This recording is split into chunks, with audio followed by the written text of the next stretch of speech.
களப்போராளிகளுக்கும் கலை போராளிகளுக்கும் ஊடக நண்பர்களுக்கும் குறிப்பாக இந்த மாதிரி நிகழ்ச்சியில் காண முடியாத முகங்கள், மனிதநேயத்தின் உச்சம் மார்க்சியம். அந்த மார்க்சியத்தை மக்களிடம் கொண்டு சேர்ப்பதற்காக சளைக்காமல் போராடி கொண்டிருக்கும் இந்திய கம்யூனிஸ்ட் கட்சியின் தலைவர் தோழர் முத்தரசன் அவர்களே, புரட்சியாளர் அம்பேத்கரின் வழி நின்று கொள்கை முழக்கங்களை எழுப்பி வரும் எழுச்சி தமிழர் தொல் திருமாவளவன் அவர்களே, பேசிவிட்டு சென்ற அன்பு தம்பி தமிழக வாழ்வுரிமை கட்சி தலைவர் வேல்முருகன் அவர்களே, மற்றும் இங்கிருக்கும் கலைத்துறையை சென்ற நண்பர்கள் அனைவருக்கும் என்னுடைய முதல் கண் வணக்கத்தை தெரிவித்துக் கொள்கிறேன். கூல் சுரேஷ், உங்க பேரை தூள் சுரேஷ் கூட வச்சிடலாம். கூலா இல்ல தூளா இருக்கீங்க. கூல் சுரேஷுக்கு பதிலா தூள் சுரேஷ்னு கூட ஒரு பேரை மாத்திக்கலாம். அந்த அளவுக்கு அருமையா இருந்தது. நான் இது வரைக்கும் ஒரு 250 படத்தில் நடிச்சிருக்கேன். எல்லா படத்திலும் நடிக்கிறது எனக்கு ரொம்ப மகிழ்ச்சியான விஷயம்தான். அந்த படம் வெற்றி அடைந்தாலும் தோல்வி அடைஞ்சாலும் அந்த நடிப்பு பணி என்பது எனக்கு ரொம்ப மகிழ்ச்சியான விஷயம். நான் ரொம்ப மகிழ்ச்சியாக தான் ஒரு படத்தில் போய் நடிப்பேன். அந்த படம் ஓடிச்சுன்னா இன்னும் கூடுதலாக மகிழ்ச்சி வரும், ஓடலன்னா வருத்தம் வரும். ஆனால் நடிப்பது என்பது ஒரு மகிழ்ச்சியான விஷயம். ஆனால் பெருமைக்குரிய படங்கள்ங்கிறது ரொம்ப சில படங்கள் தான். சில படங்கள் சொல்றதை விட பெருமைக்குரிய படம்னு சொல்றது தந்தை பெரியாரா நான் நடிச்சதுதான்.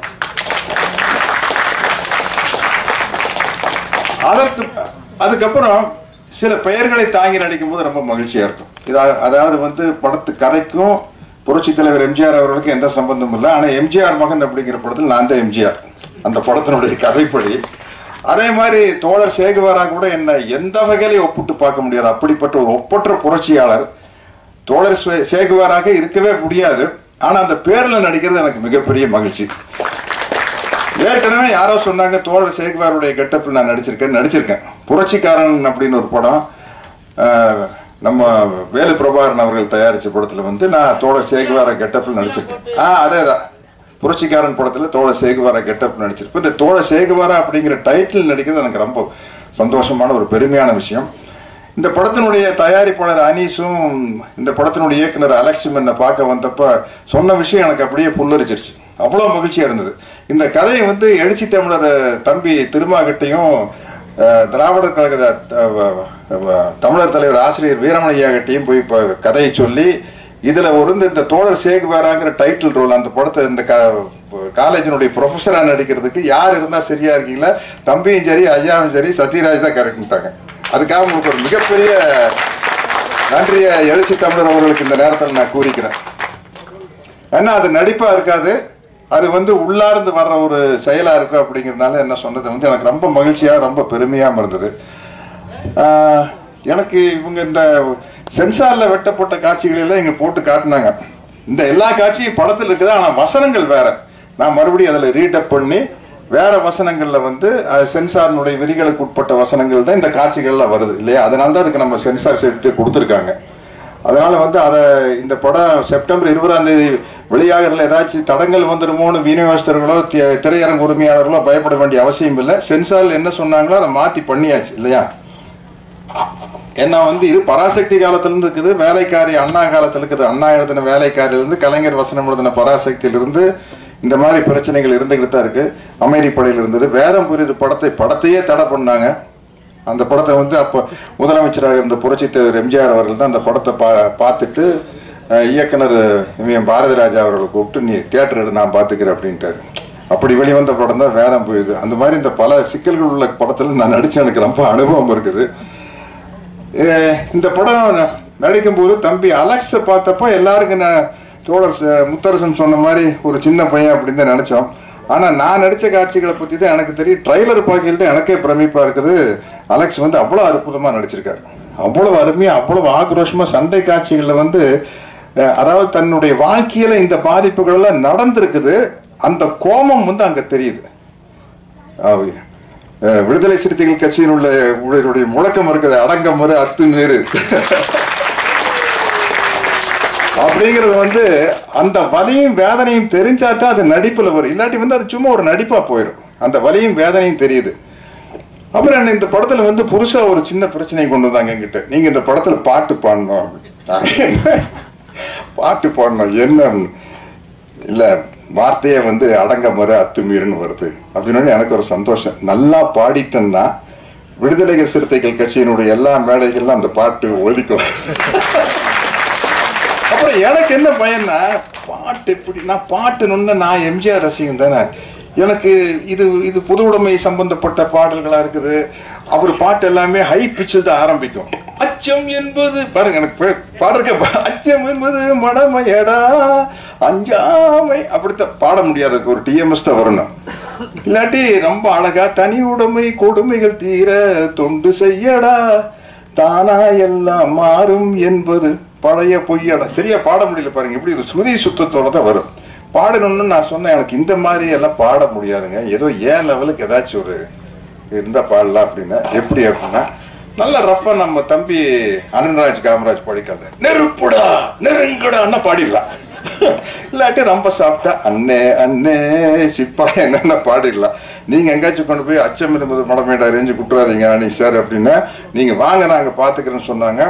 அங்க போனா அதை விட கஷ்டமா இருக்கு. நான் எவ்வளவு சிரமப்பட்டு பாடி இருக்குங்க தம்பி திருமாவர்களே, நீங்களே பார்த்தீங்களா? அதாவது எனக்கு அதை பார்க்கல சொல்லிட்டு பாடும்போது ஏன்னா அப்படித்தான் பாட முடியல அந்த பாட்டை. ஆனா ஒரு பாட்டை வந்து ஒரு பெருமைக்குரிய பாடலா, ஒரு புரட்சிகரமான கருத்துக்கள் நிறைந்த பாடலா பாடுறது வந்து எனக்கு ரொம்ப மகிழ்ச்சி.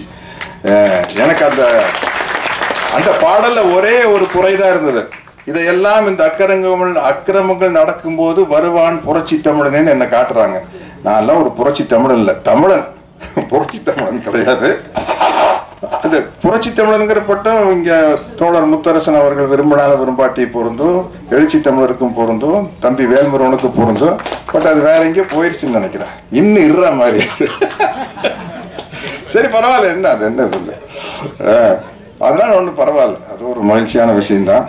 என்னன்னா இந்த படத்துக்கு வந்து இந்த மாதிரி படங்கள் ஓடும்போது ஒரு பெரிய சமூக மாற்றம் ஏற்படும். அது காரணம் வந்து நீங்க பராசக்தியிலிருந்து பார்த்துக்கிட்டு இருக்கீங்க, பராசக்தியிலிருந்து நாரோடி மன்னன் வரைக்கும் வேடம் புரியுது, அமைதிப்படை எல்லாம் வந்து இந்த சமூக மாற்றத்துக்கு மிக முக்கியமான படங்கள். அந்த மாதிரி படங்கள் இப்ப நிறைய வர ஆரம்பிச்சிருச்சு. தம்பி பா ரஞ்சித்துடைய படங்கள், மாரி செல்வராஜ படங்கள், வெற்றிமாறனுடைய படங்கள், அதெல்லாம் வந்து பிரமாதமான சமூக கருத்துக்களை கொண்டு வராங்க. அந்த வகையில இந்த படம் வந்து இதுல வந்து என்னதான் சென்சார் வெட்டி இருந்தாலும், இந்த வசனங்களை மாற்றி இருந்தாலும் சொல்ல வேண்டிய கருத்துக்கள் மக்கள் கிட்ட போய் சேரு அப்படிங்கிற மாதிரி இருக்குது. ஆமா, ஏன்னா வந்து சில சமயத்தில் அதான் வாத்தியார் படத்தை எம்ஜிஆர் படத்துல வந்து புரட்சி தலைவர் படத்துல உதய சூரியனின் பார்வையிலே உலகம் விழித்து கொண்ட வேலையிலேன்னு பாடியிருப்பாரு. அதை சென்சார்ல வந்து உதயசூரியன் சொல்ல முடியாது, சொல்லக்கூடாது, அது வந்து திமுகனுடைய சின்னம்னு அதை சென்சார்ல கட் பண்ணி உதயசூரியனை புதிய சூரியன் மாற்றிருப்பாங்க. இருந்தாலும் மக்கள் மனசுல, எங்க மனசுல எல்லாம் உதயசூரியன் போய்தான் பறிஞ்சது. மேடையில் முழங்கு அறிஞர் அண்ணா போல்னு பெற்றால் தான் பிள்ளையால நல்ல நல்ல பிள்ளைகளை நம்பி இந்த நாடே இருக்கு தம்பியில பாடியிருப்பாரு. அதை மேடையில் முழங்கு அறிஞர் அண்ணாங்கிற வார்த்தையை மாற்றி மேடையில் முழங்கு திருவிக்கா போல்னு சொல்லியிருப்பாங்க.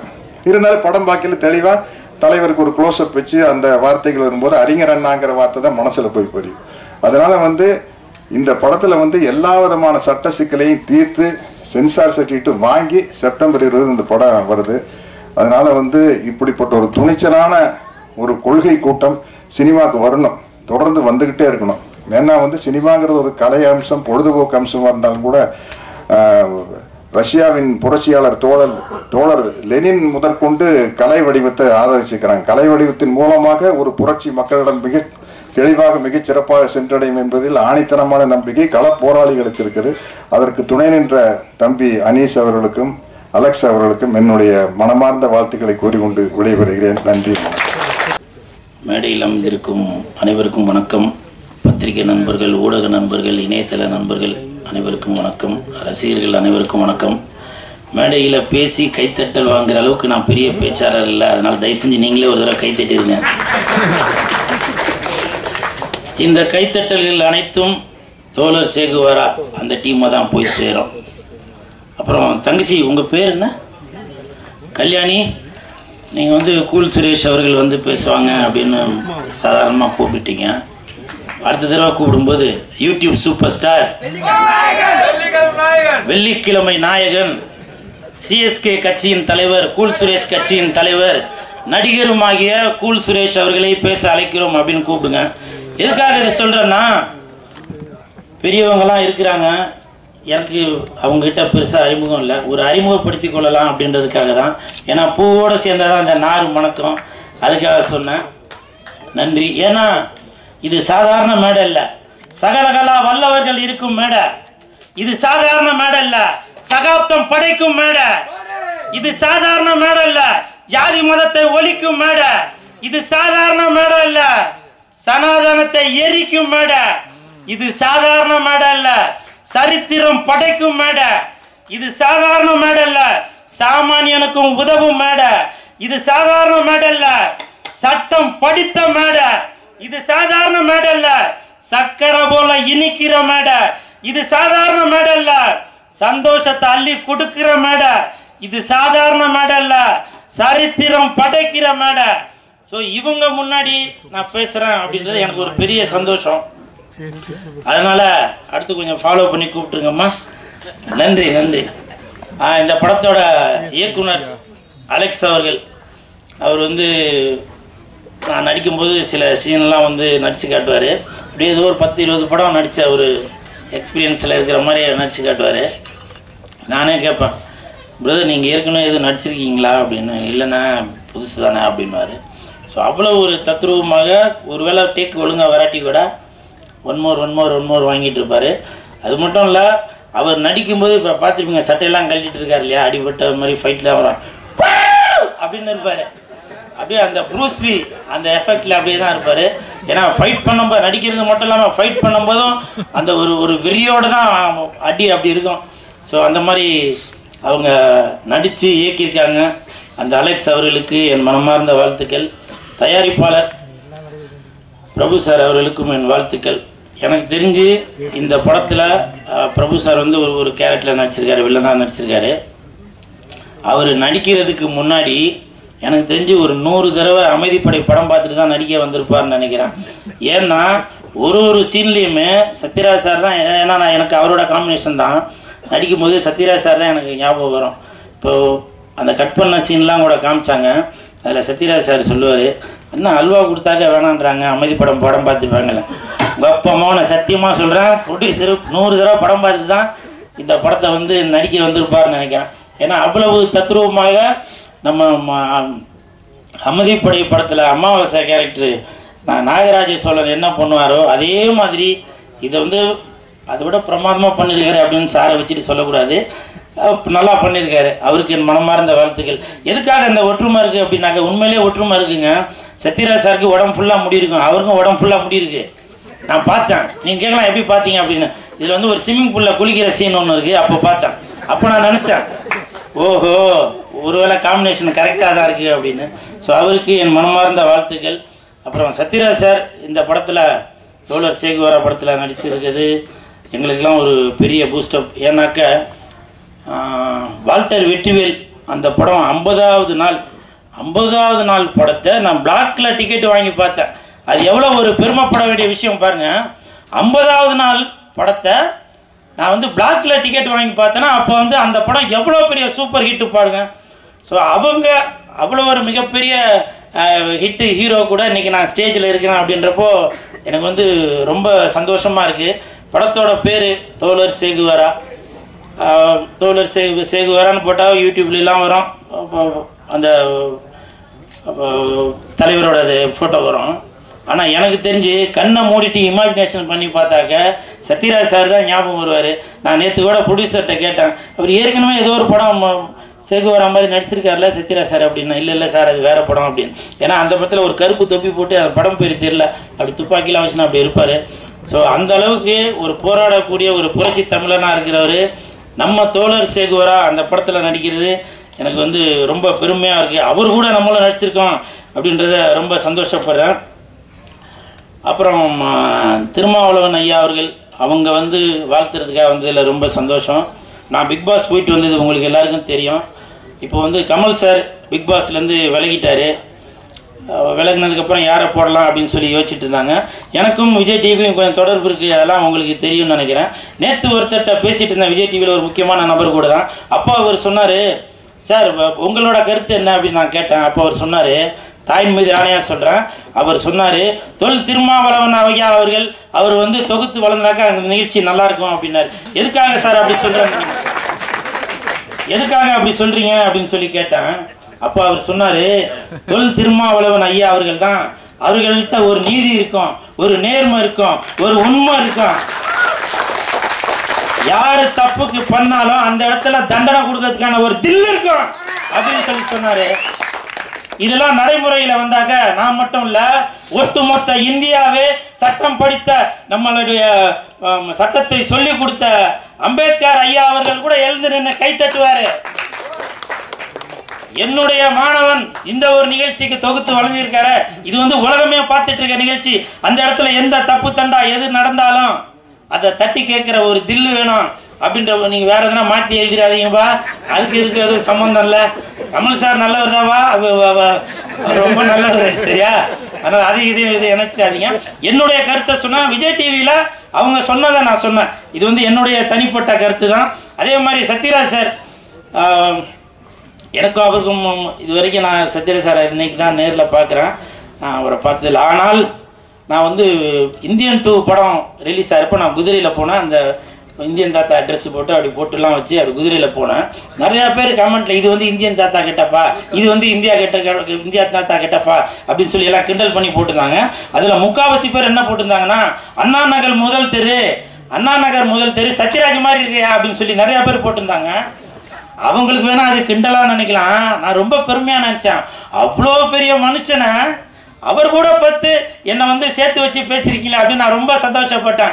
அந்த கமெண்ட் பண்ண அனைத்து நல்ல உள்ளவங்களுக்கும் என் மனமார்ந்த நன்றி. ஏன்னா தலைகீழ நின்று நான் தண்ணி குடிச்சாலும் சத்யராஜ் சாரோட இடத்துக்கு வர முடியாது. ஐ மீன் அவர் உயரமா இருக்காரு, அந்த இதுக்கு ஈக்குவலுக்கு வர முடியாதுன்றதுக்காக சொல்ல வரேன். நான் ஏதோ கமெண்ட்லயாச்சும் என்னையும் அவரையும் இணைச்சி வச்சு பேசுனீங்களே, அதற்கு என் மனமார்ந்த நன்றி. அப்புறம் வீரமும் ஈரமும் உள்ள வேல்முருகன் ஐயா அவர்கள் வந்திருப்பது எனக்கு மிக்க மகிழ்ச்சி. ஒரு தடவையும் நான் இது சொல்லலாமா என்னன்னு தெரியல, நான் டோல்கேட்டில் போகும்போது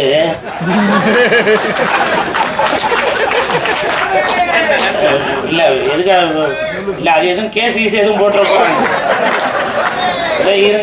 ஒருவேளை கேஸ் போட்டா என்னை காப்பாத்துறதுக்கு நான் ஜெயிலுக்கு போட்டா அங்கேருந்து என்னை காப்பாற்று போலீஸ் நீங்க வந்துடுவீங்களா சார்? நீங்க பாட்டுக்கா சார் உங்களை நம்பிதான் ஆடியோ ரிலீஸ் நடத்துறேன்னு சொல்லிட்டு நான் ஜெயிலுக்கு போனதுக்கப்ப நீங்க படத்தை ரிலீஸ் பண்ணிட்டீங்களாங்க, என்ன ரிலீஸ் பண்ண ஆள்லாம் போயிடும். வேல்முருகன் ஐயாவை பத்தி சொல்றேன். நான் ஒரு டோல்கேட்ல போகும்போது 2 காசு வாங்க மாட்டாங்க. நான் வணக்கம் தம்பிடுவேன். அப்போ ஒரு செல்ஃபி ஒன்று எடுத்துட்டு இதெல்லாம் இப்போ ப்ராப்ளம் வருமா என்னன்னு தெரியல, செல்ஃபி எடுத்துட்டு அனுப்புவாங்க. அப்போ அந்த ஐயாவோட டோல்கேட் பேர் சொல்லப்பா, அந்த டோல்கேட்டு கிட்ட போக மட்டும் விடவே மாட்டாங்க. அது இல்லப்பா, வேற ஊர் அது. இந்த ஊர்ல வேற ஊர், நான் இந்த பக்கம் நார்த் சைடு சொல்றேன். அந்த ஊருக்கு மட்டும் விட மாட்டாங்க. என் தாயின் மீது ஆணையா சொல்றேன், தில்லா காரை விட்டு இறங்கி நிப்பேன். ஓ இது எந்த டோல்கேட்டு தெரியுமா, ஞாபகம் இருக்கா, பழசெல்லாம் யோசிச்சு பாரு அப்படின்னு சொல்லி அந்த பாஷால வர டைலாக் மாதிரி தான் சொல்லுவேன். ஐயா வணக்கம், எனக்கு இன்னொரு பேர் இருக்கு அப்படின்னு சொல்லுவேன். இது நான் சும்மா மேலே கேச உண்மையில நடந்தது. என் கூட ஏன்னா தட்டுங்கள உண்மைதான்டா, என் கூட வந்தவங்களுக்குலாம் தெரியும். ஐயா பேரை சொல்லி நான் வெளியில வருவேன். ஸோ அந்த அளவுக்கு எனக்கும் ஐயா அவர்களை நான் இன்னைக்கு தான் ஃபர்ஸ்ட் பார்க்குறேன், வேல்முருகன் ஐயா அவர்களை. இருந்தாலும் என் இதயத்தோட கலந்துருக்கிறாரு, என்னுடைய பேங்க் சேமிப்பை பாதுகாத்து கொடுத்துட்டு இருக்காரு. அவருக்கு என் மனமார்ந்த நன்றி. ரவி மரியா சார் வந்திருக்காங்க. ஏன்னா நான் நல்லா இருக்கணும் அப்படின்றக்க எனக்கு பின்னாடி நின்று இன்னும் கூழு அதை பண்ணு இதை பண்ணுன்னு சொல்லி எனக்கு ஒரு பூஸ்டப்பாக கொடுப்பாங்க. இமான் அண்ணாச்சி அவர்கள்லாம் நாங்கள் வாரத்தில் ஒரு நாளாச்சும் ஃபோனில் பேசிப்போம். அப்போ நடக்கிற விஷயங்கள்லாம் அப்படி பேசிகிட்டே வருவோம். அப்போ எனக்கும் பின்னாடி இருந்து அவர் சொல்லுவார், இல்லை கூழு இது இப்படி பண்ணுங்க அப்படி பண்ணுங்க அப்படின்னு சொல்லுவார். அந்த மாதிரி நல்ல உள்ளங்கள் எல்லாம் இந்த படத்தை தோழர் சேகுவாரா படத்தை வாழ்த்த வந்ததில் நான் ரொம்ப சந்தோஷப்படுறேன். அப்புறம் சொன்னேன் இல்லையா, இந்த தங்கச்சிட்ட சொன்னாங்க கூல் சுரேஷ் கட்சி அப்படின்னு. ஒருவேளை எதுக்காக அந்த கூல் சுரேஷ் கட்சி நான் மறுபடியும் ரிஜிஸ்டர் பண்ணுறேன்னா, ஒருவேளை 2026 அண்ணன் திருமாவளவன் ஐயா அவர்களோட நான் கூட்டணி வைக்கலாம், வேல்முருகன் ஐயா அவர்கள் கூட கூட்டணி வைக்கலாம், முத்தரசன் ஐயா அவர்கள் கூட கூட்டணி வைக்கலாம், அதனால எதுக்கும் ஒரு அறிமுகம் வேணும் இல்லையா? ஏன்னா நான் இங்கே வந்தப்போ 3 பேருக்கு மாற்றி மாற்றி வணக்கம் வச்சாங்க, பார்க்கவே இல்லை.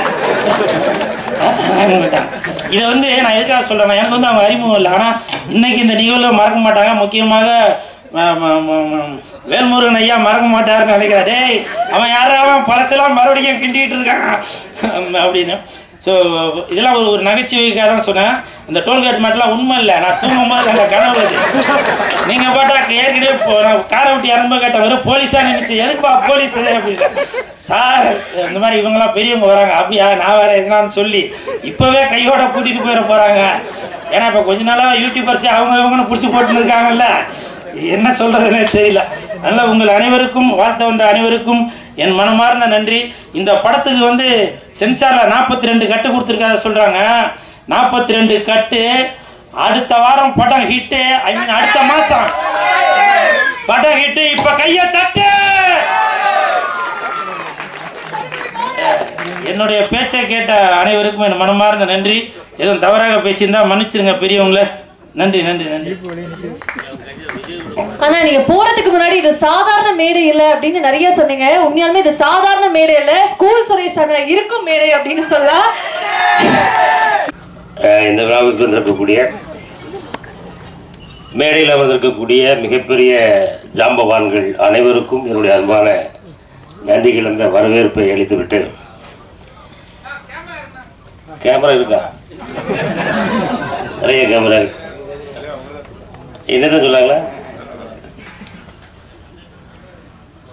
தோழர் சேகுவேரா இந்த படத்தில் வந்து அண்ணாச்சி நீங்கள் நடிச்சிருக்கீங்களா அப்படின்னு கேட்டால் வழக்கம் போல நான் நடிக்கலைங்க. இதனுடைய தயாரிப்பாளர் அவர்களும் இயக்குனர் அவர்களும் அண்ணாச்சி இந்த மாதிரி தோழர் சேகுவேரா அப்படின்னு சொல்லி ஒரு படம் எடுத்துருக்கோம், அந்த படத்தினுடைய இந்த ட்ரெய்லர் வெளியீட்டுக்கு நீங்கள் வரணும் அப்படின்னாங்க. அப்போ எனக்குள்ள ஒரு சின்ன உதறல் இருந்துச்சு. என்ன அப்படின்னா, இல்லை கொஞ்ச நாளாகவே எங்கே பார்த்தாலும் ஒரே குரூப்பாகவே படம் எடுத்துக்கிட்டு இருக்காங்களே, நீங்களும் அதே மாதிரி ஒரு படம் எடுத்து வச்சுருக்கீங்களா பிரதர்ன்னு கேட்டேன். இல்லை நீங்கள் வாங்குவேனே ட்ரெய்லர் பாருங்களேன், ட்ரெய்லர் பார்த்தீங்கன்னா உங்களுக்கு எல்லாமே தெளிவாக தெரியும் அப்படின்னால. இப்போ நம்மகிட்ட சொல்லிட்டு தான் போட்டாங்க, படத்தில் வராத காட்சி அப்படின்னு சொல்லி அண்ணன் சத்யராஜ் அண்ணன் வெளுன்னு வெளுத்துருக்காப்புல. யாரை வெளுத்துருக்காங்க அப்படின்றது வெளுத்தல் வாங்கினவங்களுக்கு தான் தெரியும் இல்லையா? இது யாரை வெளுத்திருக்கான்றது நம்ம இயக்குனருக்கு மட்டும்தான் தெரியும். அப்படிதானே இயக்குனர் அலெக்ஸ்? உண்மையிலே வந்து நம்ம சத்யராஜனை பற்றி நமக்கு நல்லா தெரியும். ஆனால் இந்த படத்தில் வந்து ஒரு அற்புதமான பாடலை பாடியிருக்காங்க. ஆமாம், சத்யராஜனே பாட்டு அருமையாக இருக்கிறேன்.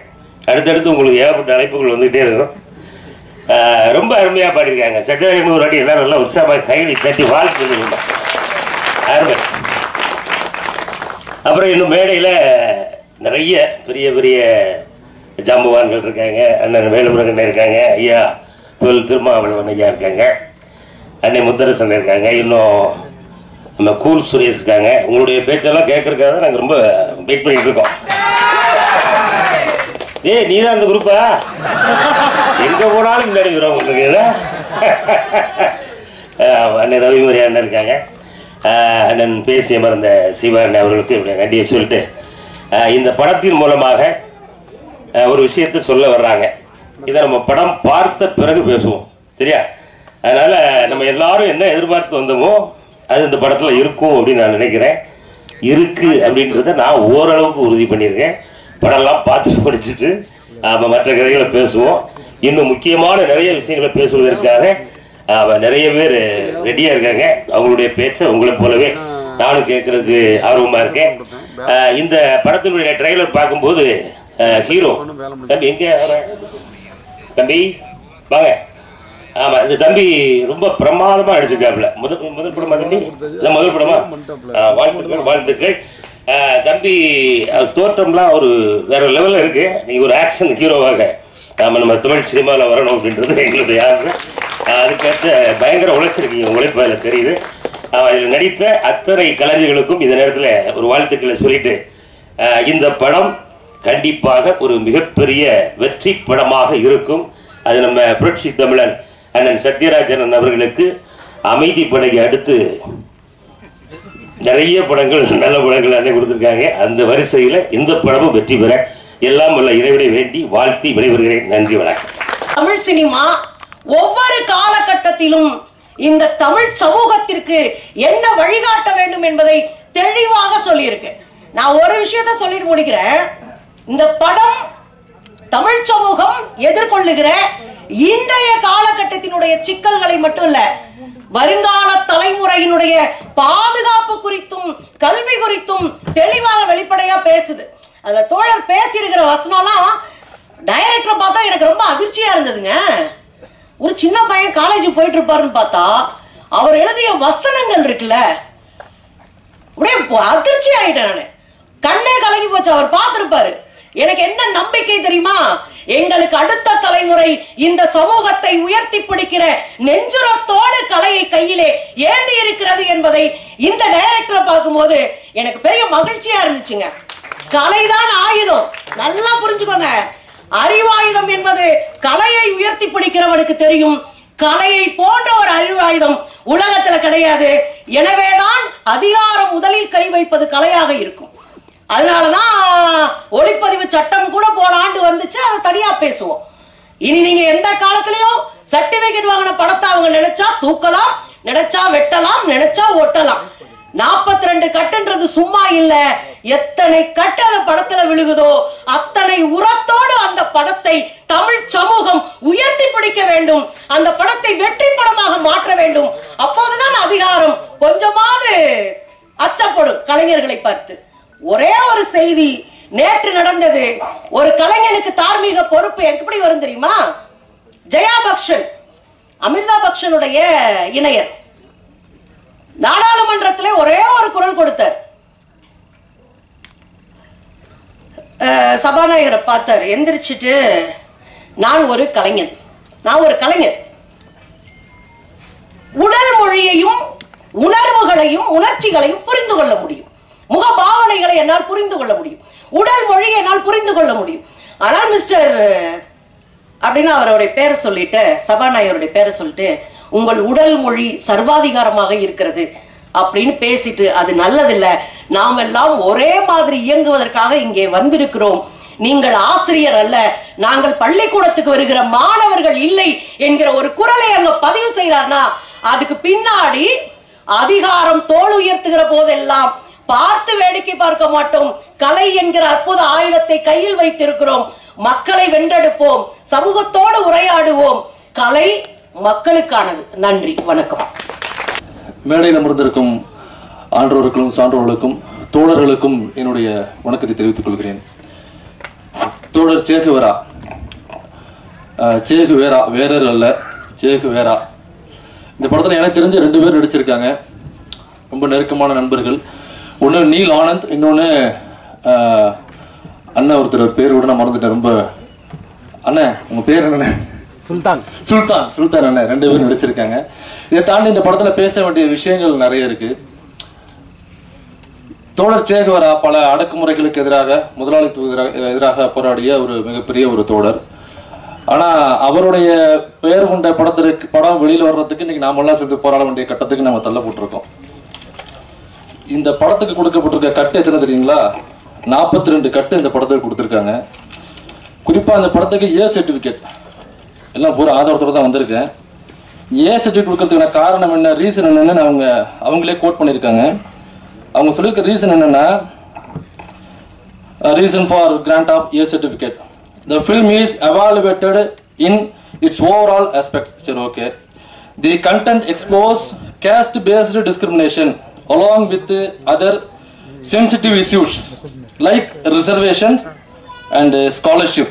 ஸோ ரிசர்வேஷனையும் ஸ்காலர்ஷிப்பையும் பற்றி இந்த படம் பேசுது அப்படிங்கிறதுனால நாங்கள் இந்த படத்துக்கு ஏ சர்டிஃபிகேட் கொடுக்குறோம் அப்படின்னு ஒரு புது அர்த்தத்தை கொடுத்துருக்காங்க. அப்போ திரைப்படத்தில் இனிமேல் ரிசர்வேஷனை பற்றியோ அல்லது ஸ்காலர்ஷிப்பை பற்றியோ பேசினா ஏ சர்டிஃபிகேட். ஏ சர்டிஃபிகேட்னா அதுக்கப்புறம் உங்களுக்கு சேட்டலைட்டு போகிறதுல சில பிரச்சனைகள் வரலாம், அதனால வியாபாரம் பாதிக்கப்படலாம். இப்படி எல்லா வகையிலையும் இந்த ரிசர்வேஷன் குறித்து பேசப்படுகிற வழிகளை எல்லாம் கேட்டு போட்டு அடைக்கிறதா அவங்களுடைய வேலையா இருக்கு. கடைசியில திரைப்படத்துக்கும் அவங்க கை வச்சுட்டாங்க. இதுல 42 கட்டு இருக்கு. இந்த 42 கட்டுல ஒரு 2-3 கட்டை மட்டும் நான் உங்களுக்கு எக்ஸ்பிளைன் பண்ணணும்னு நினைக்கிறேன். அதாவது வாழைப்பூ அப்படின்னு ஒரு வார்த்தை வருது இல்லை, எனக்கு அந்த படம் பார்த்தவங்களுக்கு தெரியும். அந்த வில்லன் ஒரு கட்சியை சார்ந்திருப்பாரு, அதனால வாழைப்பூ நாங்கள் மலர வச்சிருவோம் அப்படின்னு ஒரு டைலாக் வரும். அதனால வாழைப்பூ அப்படிங்கிறத நீங்கள் எப்படி பயன்படுத்தலாம் அப்படின்னு அதுக்கு கற்றுக் கொடுத்துருக்காங்க. அதுக்கப்புறம் பாருங்க, அண்ணாதுரை என்கிற ஒரு வார்த்தை, ஒரு கேரக்டரோட பேரு, அது அண்ணா நாஞ்சில் சம்பத்தண்ணன் தான் அந்த கேரக்டர் பண்ணியிருப்பாரு, கருப்பு துண்டு போட்டு அந்த கேரக்டர் பண்ணியிருப்பாரு. அந்த கேரக்டர் பேசக்கூடிய வசனங்கள்ல இந்த இடம் பிரச்சனையா இருக்கு, அதை நாங்க சென்சார் பண்றோம் அப்படின்னாக்கா அது வேறு, அது விமர்சனத்துக்கு உட்பட்டது. ஆனா அண்ணாதுரைங்கிற பேரே விமர்சனத்துக்கு உள்ளாகுது. இங்க இந்த மனுஷன் செத்து போய் எக்கச்சக்கமான வருஷங்கள் ஆகுது, ஆனா அந்த மனுஷனுடைய பேரை சொன்னாலே இன்னைக்கு ஒட்டுமொத்த சங்கி கூட்டமும் அலருதுனாக்கா அந்த மனுஷன் என்ன வேலையை பார்த்து வச்சுட்டு போயிருப்பாப்ல. அண்ணாதுரைங்கிற ஒருவருடைய பெயர் ஒரு கதாபாத்திரத்துக்கு வைப்பது கூட அவங்களால பொறுத்து கொள்ள முடியல. இன்னைக்கு உங்க கையில அதிகாரம் இருக்கு, அண்ணாதுரைங்கிற பேரை நீ சென்சார் பண்ணலாம். ஆனா தமிழ்நாடு என்கிற பெயர் இருக்கும் வரை, இருமொழி கொள்கை என்கிற கொள்கை இருக்கும் வரை இறந்தாலும் அண்ணாதுரை வாழ்ந்து கொண்டுதான் இருப்பார். இது அண்ணாதுரை அவர்களுடைய வார்த்தை. அடுத்தது பாருங்க, இந்த வில்லன்கள் நெத்தியில ஒரு குங்குமம் விட்டு வர்றாங்க. இந்த வில்லன்கள்லாம் குங்குமம் வச்சிருக்காங்க. அதனால அந்த சீனுக்கு சென்சார். ஏன்னாக்கா எப்படி ஒரு இப்படி கோடு போட்டு குங்குமத்திலேயோ அல்லது வேற எதுலையோ கோடு போட்டு எப்படி நீங்க வில்லன்களை ப்ரொஜெக்ட் பண்ணுவீங்க, அதனால அந்த சீன்ஸை சென்சார் எடிட் பண்ணணும் அப்படின்னு சொல்லிட்டு ஒரு கட்டு கொடுத்துருக்காங்க. ஆனா பாருங்க, இன்னைய வரைக்கும் நம்ம பாக்குற வில்லன்கள் பெரும்பாலும் தொப்பி வச்சுக்கிட்டு, தாடி வச்சுக்கிட்டு, குல்லா வச்சுக்கிட்டு அப்படிதான் வில்லன்கள் வர்றாங்க. பயங்கரவாதிகள் அல்லது தீவிரவாதிகள் அப்படின்னு இன்னைக்கு உலக நாயகன் என்ற போட்ட அவருடைய படங்கள்ல கூட நீங்க அப்படியாப்பட்ட வில்லன்களை தான் பார்க்க முடியுது. ஆனா அவங்களுக்கு எந்த சென்சாரும் கிடையாது. ஏன்பா குல்லா வச்சு வில்லனை காமிக்கிற, ஏன்பா தாடியை வச்சு வில்லனை காமிக்கிற, அது ஒரு குறிப்பிட்ட மதத்தை புண்படுத்தாதா அப்படிங்கிற கேள்வி எந்த இடத்துலயும் சென்சார் எழுப்புனது கிடையாது. நீ வைக்கலன்னா வேணா கேட்பாங்க, ஏன்பா குல்லாவை மாட்டல, தாடியை வைக்கல அந்த வில்லனுக்கு அப்படின்னு கேள்வி வேணா எழுப்புவாங்க. ஃபியூச்சர்ல வேணா சில டாக்ஸுக்கான ஆஃபர் வேணா கொடுக்கலாம். குல்லாவை வச்சு தாடியை வச்சு நீங்க வில்லனை ப்ரொஜெக்ட் பண்ணீங்கன்னா உங்களுக்கு வரி விலக்கு அளிக்கப்படும் அப்படின்னு ஃபியூச்சர்ல கூட வரலாம். வெயிட் பண்ணா நமக்கு தெரியும் அது வருமா இல்லையா அப்படிங்கிறது. இன்னொரு இடத்துல தோழர் சத்யராஜ் அவர்கள் பேசுறது மாதிரி ஒரு டைலாக் வரும், ஒரு காமெடி டைலாக் ஒன்று. ஏன்னா ஒரு 10,000 20,000 புத்தகம் படிச்சிருப்பீங்களா அப்படின்னு கிண்டல் பண்றது மாதிரி ஒரு வசனம் வரும். நீங்க பாப்பீங்க, ஒருவேளை அதை ஷோ பண்ணி காமிக்கலாம். அதனால அதை நீங்க எடிட் பண்ணி ஆகணும். எப்படி நீங்க 10,000 20,000 புத்தகம் படிச்சிருக்கீங்க அப்படின்னு ஒரு வில்லனை பார்த்து கிண்டல் பண்றீங்க அப்படின்னாக்கா அது ஏன் வைக்கிறீங்க? இப்போ அவங்களுக்கு 10,000 20,000ங்கிற நம்பர் பிரச்சனையா, அல்லது அதை யாரையோ மறைமுகமாக கிண்டல் பண்ண வர்றாங்க அப்படிங்கிறது அவங்களுக்கு பிரச்சனையா? நீங்க சென்சார்னாக்கா அரசு சார்ந்த துறையா அல்லது பிஜேபியினுடைய ஒரு விங்காக செயல்படுறீங்களா அப்படிங்கிற கேள்வி நமக்கு வருது. இப்போ இங்க நமக்கு என்ன கேள்வி எழுப்புறோம்னாக்கா, இப்ப 10,000 20,000 புத்தகம் படிச்சிருப்பீங்களா அப்படின்னு கிண்டலா ஒருத்தரை பார்த்து கேட்கும் பொழுது உங்களுக்கு கோபம் வருது. ஆனா இதே சினிமா துறையில அண்ணன் திருமாவளவன் அவர்களை பற்றி அவரை மாதிரியே ஒரு கேரக்டரை உருவாக்கி அவருடைய கொள்கைக்கு எதிராக ஒரு திரைப்படம் எடுக்கிறாங்க. நாடக காதல் அப்படிங்கிறது மையமா வச்சு ஒரு திரைப்படம் எடுக்கிறாங்க. திருமாவளவன் அவர்களை கொள்கையால வீழ்த்த முடியாத சில கோழைகள் திரைப்படத்துல அவர் மாதிரி ஒரு கேரக்டரை நடிக்க வச்சு அவரை அசிங்கப்படுத்துற காட்சிகளை வச்சு இவங்க செல்ஃபாக ஒரு ஆர்கசம் வைக்கிறது. கொள்கையில வீழ்த்த முடியல, ஒரு 3 கோடி ரூபா 4 கோடி ரூபா செலவு பண்ணி அப்படியான ஒரு திரைப்படம் எடுக்கிறது. அதுல அம்பேத்கரோட டிஷர்ட்டை மாட்டி அவங்க தவறு செய்யற மாதிரியான காட்சிகளை வைக்கிறது. ஆனா இங்க எங்கேயுமே சென்சார் தலையிடுறது இல்லை. என்னங்க இப்படி ஒரு கட்சியினுடைய தலைவரை நீங்க இப்படி அசிங்கப்படுத்துறீங்களே, அல்லது அம்பேத்கர் என்கிற ஒரு மாபெரும் தலைவரை நீங்க கொச்சைப்படுத்துறீங்களா அப்படிங்கிற கேள்வியை ஒருபோதும் இந்த சென்சார் எழுப்புறது கிடையாது. இதே மாதிரி 2000 ரூபாய் நோட்டுன்னு ஒரு திரைப்படம் வந்துச்சு. அந்த நோட்லயும் அந்த படத்துலயும் இப்படிதான் ஒரு நீதிமன்ற காட்சி. அந்த நீதிமன்ற காட்சியில புரட்சியாளர் அம்பேத்கருடைய புகைப்படம் தொங்குது.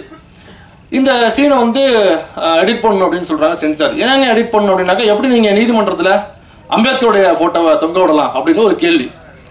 அப்ப ஏன் அம்பேத்கருடைய போட்டோவை நீதிமன்றத்துல தொங்க விடணும் அப்படிங்கிறதுக்காக ஒரு 30 பக்கம் அவர் ரெடி பண்ணி அவர் ஸ்காலர்ஸ் எல்லாம் பேசி அதை கொண்டு போய் சப்மிட் பண்ணி அவங்களுக்கு புரிய வச்சு இந்த படத்துல வந்திருக்கு அந்த படத்துல வந்திருக்கு மணிரத்ன சார் வச்சிருக்காரு அப்படின்னு சொன்னாதான் நமக்கே அங்க பர்மிஷன் உண்டு.